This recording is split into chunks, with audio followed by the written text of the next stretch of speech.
Hey everybody, so this is just a quick update on the fact that yes, my life has been somewhat of a roller coaster since Father's Day, really. My dad got sick and I was helping him and in and out of the hospital and then hospice and then he died.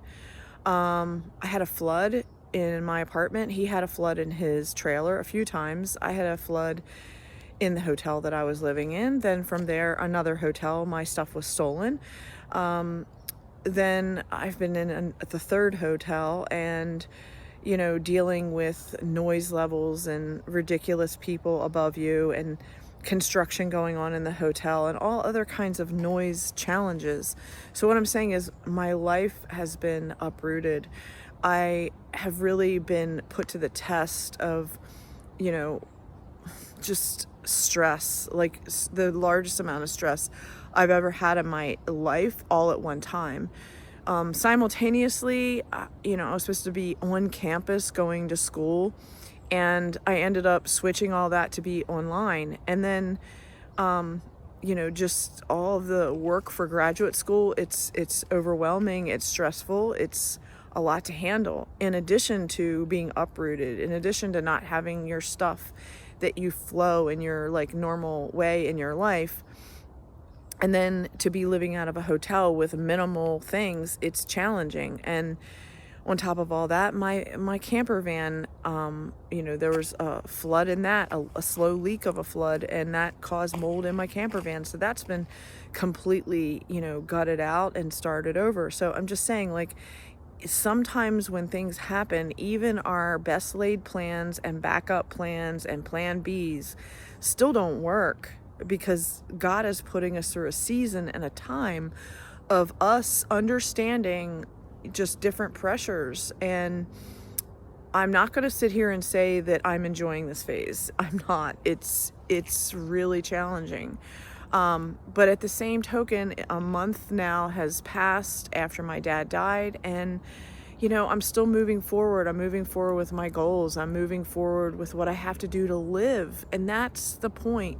We have to move on. We have to find enjoyment in the simple pleasures of just waking up in the morning, being grateful to be alive, reading a Bible verse to get our head focused for the morning so that we have something to be grateful and thankful about.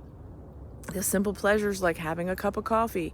Maybe I don't have sugar in my coffee because I'm trying to learn how to detox my own liver, because I don't want to fall into the same pattern of what my dad went through and all the challenges that he had with his organs and with his body as a result of him not taking care of himself. Now, I have much more of a history of taking care of myself as a health coach and as a yoga teacher, a Pilates teacher, and a dancer for much of my life. But from a car accident and all of the subsequent injuries of that car accident, I also have had many physical challenges that have kept me off the trail, that have kept me out of, different exercise routines, kept me out of the gym because of the pain, because of the challenges, because of the fact that my life was altered. Now, we come back to, I was hit by a drunk driver. So again, tolerance. Do I have tolerance for drunks? No. They should be prosecuted for their bad behavior and for their negligence of caring about human life. I could be dead, but I'm still alive, and I have many injuries and many challenges every single day just upon waking, because of having a traumatic brain injury, because of having physical ailments that hurt. And today I got my needle injections, and it's not fun. It's a procedure that I have to go through every month, sometimes as much as every month, sometimes a couple times a month, depending on the pain that I'm experiencing. And all of these things are a result of a drunk driver. So what I'm getting at is, we have patience and tolerance for people that we love, okay? And at the same time, we extend patience and tolerance for people that don't get it. But at the same time, people need to be prosecuted, and people need to take responsibility for the things that they do to other people because of their negligence. So what I'm getting at is, am I grateful? Yes. Am I going to keep going to the best of my ability? Yes. Am I going to keep soldiering through no matter what and take one day at a time as it comes and do the best that I can? Yes. But does that mean that I'm without pain? No, I have pain every day. Does that mean that I'm without, challenges? No, I have a tremendous amount of challenges. And as a result of having a flood, of going to graduate school, of losing my dad, of dealing with all of the grief and the loss, of dealing with all the personal belongings of my dad, who was a smoker in a smoke infested home, and dealing with all those things. Is it fun? No, it's not fun. And finding things in the pile of mess that you didn't really want to find, but you did.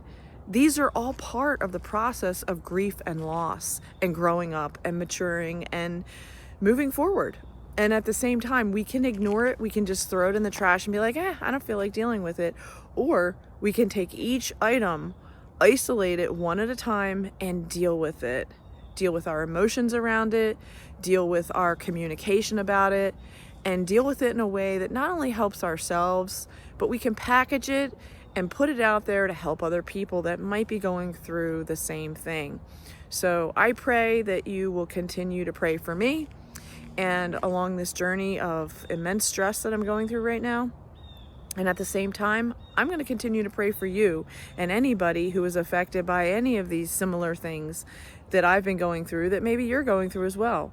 Floods, natural disasters, unforeseen circumstances, grief and loss and death of a loved one, death of a parent, being uprooted and displaced, being homeless for a period, living in a hotel, dealing with not having your stuff, feeling like you're, out of place, out of sorts, trying to do the best that you can while you are in school, while you are running a business, while you are doing all the things that you do, and still trying to be nice to other people during this whole process. It's difficult because sometimes my temper is very short with all of the stress, and sometimes I need to just turn it off. And that's why I haven't been posting every single day, because I need time to regroup for myself right now. So thank you for your patience with me during this period, and I hope to get back to delivering more content and helping others with my life coaching journey, and helping others to tap in as well. So thank you again. Thank you for your prayers. Thank you for your love. Thank you for your blessings that you've bestowed me. Thank you for your guidance, your coaching, your sharing, your caring. I appreciate it all.